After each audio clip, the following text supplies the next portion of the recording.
There are people who have spent decades on the spiritual path.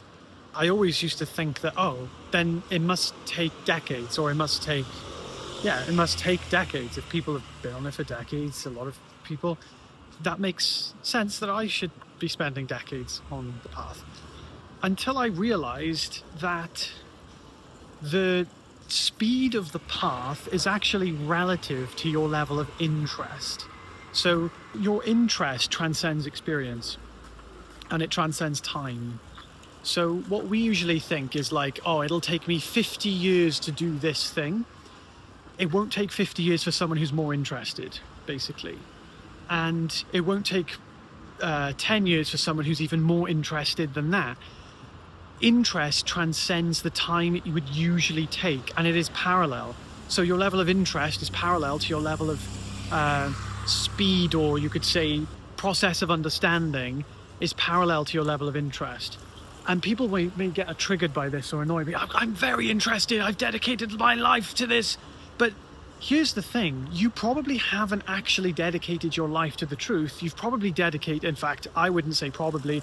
I would say if this is the case, you've actually not been interested in the truth. You've been interested in removing your suffering.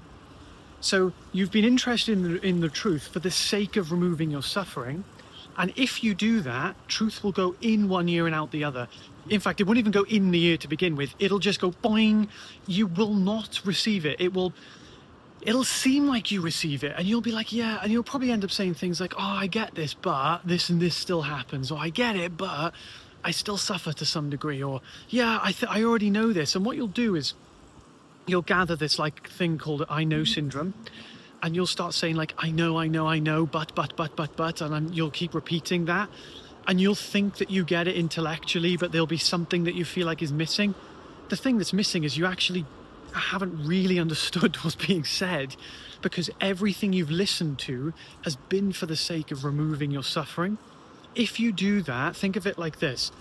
Suffering is resistance, right? So if you are listening to something with the desire to remove your suffering, that is the essence of suffering. You're actually listening with a closed mind. A closed mind is a mind that is suffering, that is a mind that is resisting their experience, right? So if you listen to something about truth with a closed mind, how do you ever expect to understand what's being said or even hear it? You can't. You cannot. It's the famous Albert Einstein quote. You can't solve the problem in the state the problem was created. In this same instance, you can't see through the separate self if the separate self is the one that's listening. You can't move from the state if you're listening in the state. Now, we usually think, oh, well, I have to be awakened to be in another state, or this, or, well, how does that work? Shouldn't I have to be fully enlightened before I can, does that mean I have to be enlightened before I understand the truth? No. Technically, this question has to be understood as redundant. There's no such thing as enlightenment. There's no enlightened state and there's no enlightened being. Any enlightened being that you speak to is never going to say that they're an enlightened being. Unless with that comes with, you are also an enlightened being, everything is enlightened being. There's only that, or there's none of it. There's no black, it's that black and white. So you don't have to be enlightened at all. Not, you see the point I'm trying to make here? You don't have to be enlightened at all. You don't have to be enlightened. Enlightenment is the fancy word we give to being unconditionally happy. And being unconditionally happy is pretty normal. It's a pretty normal thing.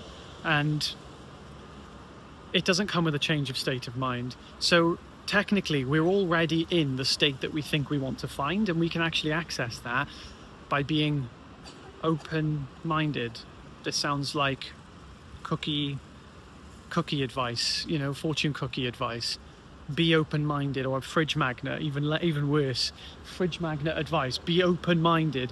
What this actually means is that you are listening out of a genuine interest and passion, which you do have innate within you, just like you've always had for anything that you actually enjoy or like to pursue. So your job should be, instead of focusing now, this is a very important thing to see. Your job now should be, you've probably listened to the truth or listened to teachers and read books constantly to try and remove your suffering. Your job, this is my suggestion. If you trust anything I say, you don't have to, but this is my suggestion. This is what I had to do. Stop and take a break from listening to or doing the things that you're currently doing, and try just living at least a week to a month. I recommend just living a month as though you're not trying to seek the truth. Just have 1 month where you're not seeking the truth. You're just living life. You're just doing what you would do. Imagine you were an ignorant, separate self that did all the unenlightened things. Do all of those things. Do all the things that you think an unenlightened person shouldn't do, but enlightened person shouldn't do, but you kind of want to do. Go do all those things. Do that for a month.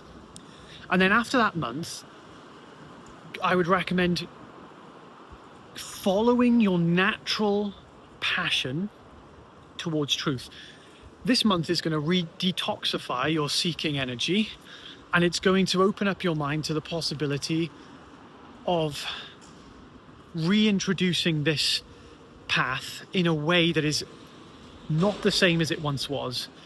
And I want you to just instead of thinking, oh, I'm strict on this, follow your natural desire and curiosity based on interest and not on removing suffering. So don't do the same things you used to do. If you listen to things to remove your suffering, you feel, oh, I feel horrible, let me listen to this or let me do that. Don't do that for a month. Then when you come back to this, do it because you find it fun. Because in this moment, it's the funnest thing you could think of doing. Then do the thing you would usually do. That is going to change your life. I can promise you that. I have a retreat at the end of the year, Marbella, 1st to the 7th. There's also online spaces as well, so if you'd like to join that. And I have a free community. You can join that too. I'm going to start hosting weekly calls again soon, completely for free. So if you're interested, I'd love to see you there. Have an amazing day, guys. Take care. Bye.